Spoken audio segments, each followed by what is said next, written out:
what is Exiled Racers about? Yeah, so Exiled Racers is a high fidelity NFT project along with an algorithmic racing game that's kind of like a bonus on top of the project. And so kind of the Exiled ecosystem kind of lives in this like sci-fi futuristic kind of civilization where we have three different types of NFTs, a pilot, a racecraft, and a booster. And so those three NFTs can be used in our kind of algorithmic racing game to help you race against other people, right? So you can kind of think of it as like a new type of horse race mixed with kind of like a fantasy sports manager. So, whenever there's a race coming up, you can place your three different NFTs, your pilot, your racecraft, and booster, based on the type of track that's coming up and the people that you're racing against. And then once that entry period is over, we then, because it's algorithmic, we're able to give you kind of the odds and how things work. And so then we're able to open it up to spectators and predictors who can come in and make predictions and bets and things like that. And then finally, the race is fully simulated. And then you're able to kind of watch that in kind of like a live viewing experience. So that's interesting. What was the inspiration behind all of this? I think just to go backwards in time, like my background kind of is in engineering and statistics. I went to school at UC Berkeley and then moved on from there to work at FICO. So the credit risk scoring model, I was helping build kind of the algorithm behind that before the credit crisis hit, and then moved on to LinkedIn, where I was an early employee there, one of the first people on the data science team there, working on different types of algorithms, but then also kind of the business side and trying to help LinkedIn grow from a SaaS monetization standpoint. And so a lot of those things kind of now help with Exiled Racers with kind of our algorithmic racing manager. The other two founders and I have been friends for a while here in Brooklyn. And, we're always trying to find ways to have fun without having to engage too heavily. And so Exiled Racers was kind of, something that spawned out of just being at a pub and being like, hey, like, wouldn't it be fun if we could like just place bets or make like predictions on some like really lightweight games, like a race or a run or whatever it is. And so, that's initially how it all started, where we were saying like, all right, like, let's just make something fun for our friends. Very nice. So this sounds like something that can actually be done traditionally out of Web3. So why did you choose to do this in Web3? A lot of what we're building, especially with the gaming side of this, of the whole thing, is that, if you're going to watch Formula One, or if you're going to watch a horse race, or if you're going to watch the Super Bowl or something, like, everyone can watch the event, and you can't really say like, hey, like, someone cheated or someone lied, because there's there's rules behind it. We all saw the same thing happen, right? And so if you're going to make predictions or if you're going to play a game, you want to make sure there's fairness there, right? And so kind of Web3, what it allows us to do is, because it's kind of proprietary algorithm that runs the game, we're able to publish all the data, all the information, everything like that on chain to allow people to actually then see that, verify it, make sure we didn't make anything up, that the data is all there for everyone to see. It's not been manipulated or changed. That allows our users to have trust. Right. And then secondarily, obviously, like, I think we're all big fans of just being able to own your own items and games and things like that, as well as being able to receive different types of prizes. Right. And so, like, I think like when you play certain games, or if you're in a tournament or something like that, the prizes might be, you get a free T-shirt or you get this or whatever. Right. And so when you're in the Web3 space, you're able to give out digital collectibles. You're able to give out the NFTs themselves. You're able to give out currency itself, like whatever it is. There's a lot more options available there. So it just made sense for us to be in Web3. Right. That's awesome. I mean, I'm taking a look at it right now. I didn't even see these NFTs before. I've seen your website, but I haven't seen the NFTs themselves. These pilots look sick. Yeah, the pilots are amazing. There's the racecrafts are awesome too, and the racecrafts obviously also come with the 3D model that are showing up in the game as well. And so all of the NFTs were made generatively, but using 3D modeling. So it wasn't just like we layered a bunch of SVGs on top of each other. They were all built in 3D, And Wow. our art team, has worked with the likes of, Adidas and Nike and large artists and things like that. They're commercial 3D artists and render artists, and so you can kind of see the quality of the NFTs if you take a look at them. Very nice. And you said that you had an in-house art team. Yeah, so they're a part of our team. We call them the Art Boys.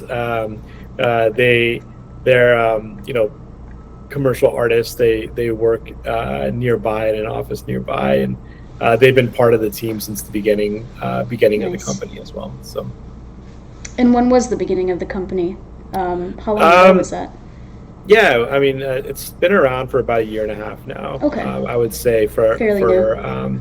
From inception. I would say really going forward, probably a little over a year. Okay. In terms of how intense it's been in terms of launching the project, from going from something that's maybe it's more for fun on the side to something that's going to be what we think is going to be Exiled Racers moving forward, right? So one of the other partners, I guess I'll just call him BLR by his racing handle, somebody I've known for a long time. We always talk about different things in Web3 whenever we meet up, and so I've been interested in the space for a long time. Obviously I've been in and around the space for the last 10 years or so. Oh, very nice. So you've definitely seen how it's evolved. Oh yeah, especially with all the new things around DeFi and decentralized apps and things. So. What is your take on that? I mean, I remember DeFi summer of 2020, was it? It was a bull run. Everyone was just dropping projects left and right. Yeah, I mean, I think it was a little shocking initially, right? Because you see some of these DeFi products and you're like, wow, how can they offer such a high APY Right. or something like that? And I think most people kind of could see a little bit okay, at some point this is not going to be able to hold water. You can only give out so many tokens until it's not worth much, right? And so I think in that side, it was a little bit like the Wild Wild West in that sense, in terms of everyone's trying different things, and it still kind of is. So people are trying to see what they could build with this kind of innovative technology, right? Because it's brand new. There's so many things you can do with it, right? And so now you could see the market maturing a lot more, right? And so you're seeing a lot more. You're seeing a lot more separation between kind of the games and the financial products, and so you kind of went from this.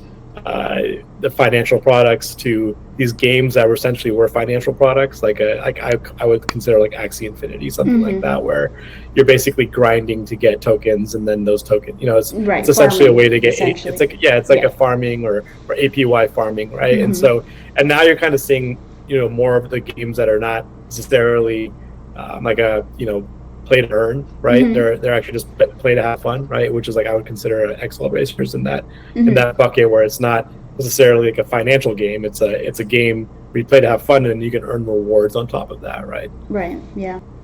All right. So can you tell us a little bit more about your team? Are you guys all distributed? We started out in the same place, so we all started here in Brooklyn, and then nice. One of the founders moved to LA, and then he came back. Didn't like LA, so we've been fairly distributed in terms of we're not in a centralized office right now. We're all kind of in our own spaces. We're all working from our own area. So what are some of the biggest obstacles that you've experienced while building Exiled Racers?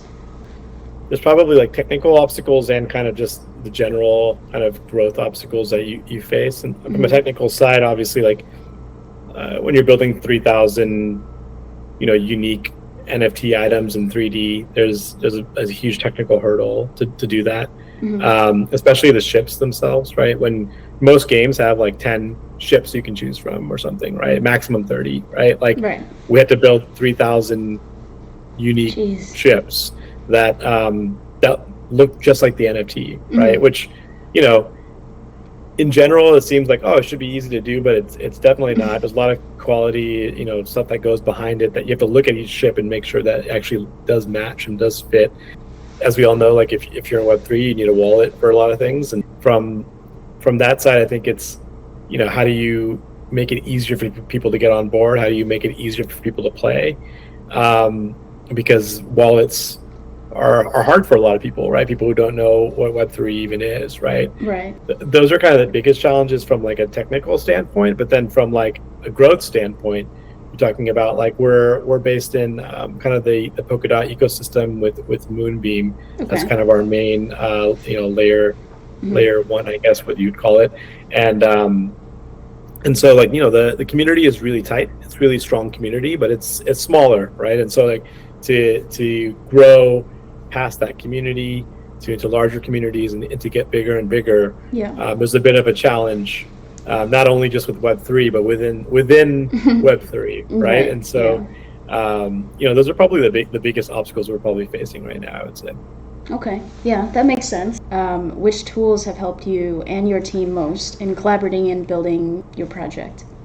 Yeah, I think like the biggest one, and it's not necessarily like a technical tool, but it's like I would say like Discord has been huge for us. Communication obviously is really, really key, and so like people normally think of Discord as just a place where you can go in and like communicate with your community or whatever it is, and that's been awesome to be able to generate a large community of people, to engage with them, talk to them in real time. But then in the same tool, we're communicating internally with our team. So like we have different channels for engineering and for design and for whatever it is, and there's like a lot of stuff going on in the same thread. And so what's nice about it is that it doesn't separate us from our community.